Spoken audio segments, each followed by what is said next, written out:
Hello friends, welcome back to Prabhu M YouTube channel. Today நம்ம ஒரு சூப்பரான நிரந்தரமான வேலைவாய்ப்பு அறிவிப்பை பற்றி தான் நம்ம இந்த வீடியோவில் பார்க்க போகிறோம். இது போன்ற வேலைவாய்ப்பு அறிவிப்பு உங்களுடைய மாவட்டத்தில் வந்திருக்க தெரிஞ்சுக்கணுன்னா உங்களுடைய மாவட்டத்தை மறக்காமல் கமெண்ட்ஸ் பண்ணுங்கள். உங்களுடைய மாவட்டத்திற்கு வரும்போது கண்டிப்பாக நான் அப்டேட் பண்ணுறேன். ஸோ நம்ம சேனலை பொறுத்த வரைக்கும் பார்த்தீங்கன்னா அன்றைக்கி வரக்கூடிய ஜாப்ஸ் நோட்டிஃபிகேஷனாக பார்த்தீங்கன்னா நம்ம அன்றைக்கே நம்ம சேனலில் பார்த்தீங்கன்னா அப்டேட் பண்ணிவிடுவோம். ஸோ நம்ம சேனலை தொடர்ச்சியாக பார்த்து கொண்டு இருக்கிற நண்பர்கள் அனைவருக்கும் தெரியும்னு நினைக்கிறேன். அதே போல் பார்த்தீங்கன்னா இன்றைக்கி ஒரு சூப்பரான வேலைவாய்ப்பு அறிவிப்பு வந்திருக்கு. பதவியின் பெயர் பார்த்தீங்கன்னா அலுவலக உதவியாளர். ஸோ இந்த பதவிக்கு பார்த்தீங்கன்னா 29/12/2023 முதல் பார்த்தீங்கன்னா நீங்கள் விண்ணப்பிக்கலாம். இன்றைக்கி தேதி பார்த்தீங்கன்னா 27/12/2023 தான் நடக்கு. ஸோ என்னிலிருந்து விண்ணப்பிக்கலான்னு பார்த்தீங்கன்னா வருகிற 29/12/2023 முதல் பார்த்தீங்கன்னா நீங்கள் இந்த பதவிக்கு விண்ணப்பிக்கலாம். விண்ணப்பிப்பதற்கான கடைசி தேதி பார்த்தீங்கன்னா 18/1/2024 வரை நீங்கள் விண்ணப்பிக்கலாம்.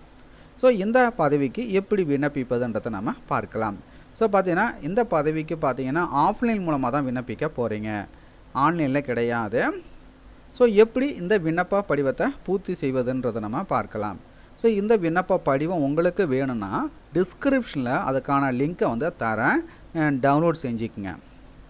ஸோ இந்த விண்ணப்ப படிவத்தில் பார்த்தீங்கன்னா ஃபோட்டோ ஒட்டுவதற்கான ஒரு பாக்ஸ் கொடுத்துருப்பாங்க. ஸோ இதில் உங்களுடைய புகைப்படத்தை ஒட்டிட்டு அதற்கு மேலே சைன் பண்ணிவிடுங்க. உங்களுடைய பெயர் பார்த்தீங்கன்னா தமிழ் மற்றும் ஆங்கிலத்தில் எழுதணும். உங்களுடைய தந்தை பெயர் எழுதணும். பாலினம் ஆணா பெண்ணா திருநங்கையான்றது எழுதுருங்க. அதுக்கடுத்து உங்களுடைய பிறந்த தேதி 1/7/2023 அன்று உள்ளவாறு உங்களுடைய வயதை கணக்கிட்டு எழுதிருங்க. நிலையான முகவரி அஞ்சல் எண்ணுடன் எழுதணும். கைபேசி எண், அதுக்கடுத்தா பார்த்தீங்கன்னா ஆதார் அட்டை எண், கல்வித்தகுதி, மதம்,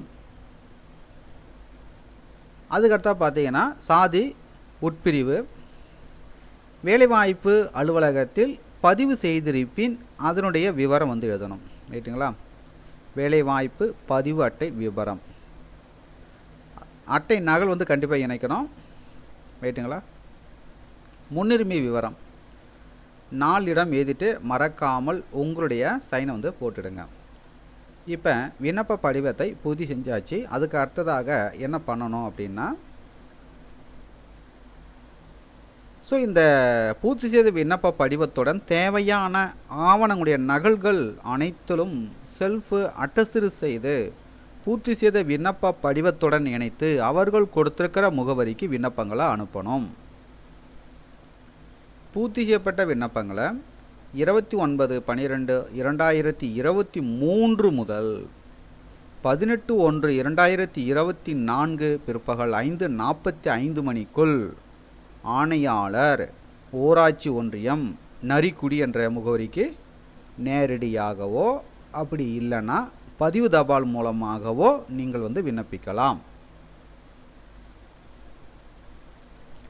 ஸோ இந்த வேலைவாய்ப்பு அறிவிப்பு பார்த்தீங்கன்னா தமிழ்நாடு அரசு ஊரக வளர்ச்சி மற்றும் ஊராட்சி அலகு விருதுநகர் மாவட்டத்தில் எந்த ஊராட்சி ஒன்றியத்தில் அறிவிச்சிருக்காங்கன்னா நரிக்குடி ஊராட்சி ஒன்றியத்தில் அலுவலக உதவியாளர் பணிக்கு அறிவிப்பு கொடுத்துருக்குறாங்க.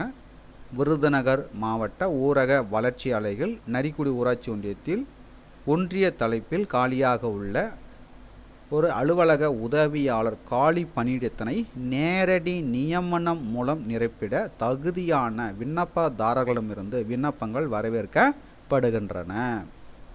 பதவியின் பெயர் பார்த்தீங்கன்னா அலுவலக உதவியாளர். ஒரு போஸ்ட் கொடுத்துருக்குறாங்க.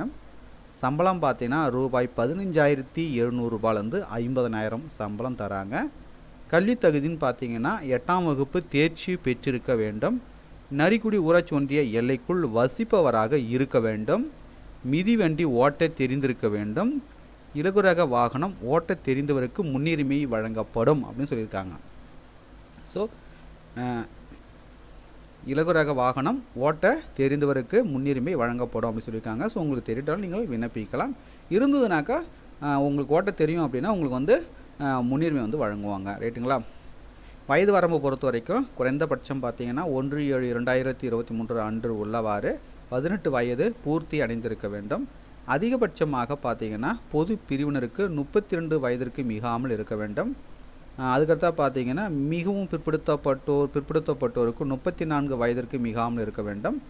ஆதி திராவிடர் மற்றும் பழங்குடியினருக்கு பார்த்தீங்கன்னா அதிகபட்சமாக பார்த்தீங்கன்னா 37 வயதிற்கு மிகாமல் இருக்க வேண்டும். ஸோ தகுதியும் விருப்பமும் உள்ளவர்கள் அப்ளை பண்ணிக்கோங்க.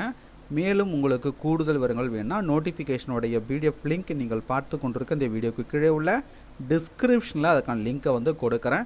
டவுன்லோட் செய்து படித்து பார்த்துக்குங்க.